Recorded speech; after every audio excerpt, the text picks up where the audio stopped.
Welcome to the Short Funk Podcast. I'm Tom Bartley. One thing that I've been really negligent about, in fact, I've been negligent about a series of things, and most of this I feel is fundamentally beyond my control, but I do feel bad about it, is associated with producing music. And the way that I've resolved this is I'm going to publish 3 pieces of music in the Short Funk feed before the end of the year that are part of the 6 copyrighted works that I worked on. If nothing more, just to give a sense that this is something of me. Something that I thought was relatively precious and worth working on. But the manifestations of actually getting this out to a group of people, this isn't something that I can do in the foreseeable future. The ability to compose music, the ability to write music that touches people, even if it's particularly curious, this is something that I think is relatively central, and I find like-minded folk out there. It's in no way unique. My own particular perspective on music, I think, is probably a more intimate indication of aspects of my life that I don't actively talk about. Certainly I don't talk about in Short Funk. I've tried to talk about it occasionally. But one of the things that interests me associated with composing and producing music is it's probably one of the most intimate accounts of some aspect of the mind.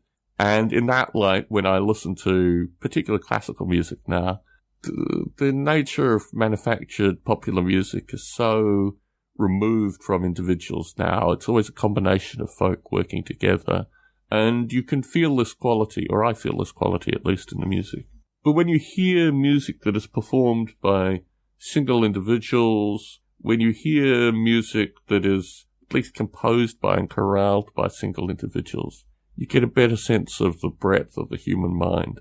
And I find this in particular with kind of classical composition. Most of classical composition, most of the music that's written by composers is derivative, and many of it's acknowledgement of the derivative nature of the music that's created.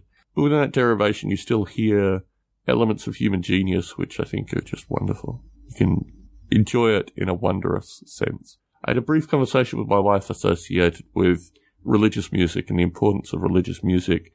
And if you listen to religious music and you feel particularly touched, is this indicative of a deity? And the perspective that I gave to my wife was, in a somewhat fumbled sense, that we acknowledge elements of beauty and interest. This is ultimately aesthetic beauty in ways which touch us at an emotional level, which is different than the everyday humdrum. But this is actually a biological response, and a somewhat random biological response, to appreciating complexity. This is the notion of the aesthetic of the sublime.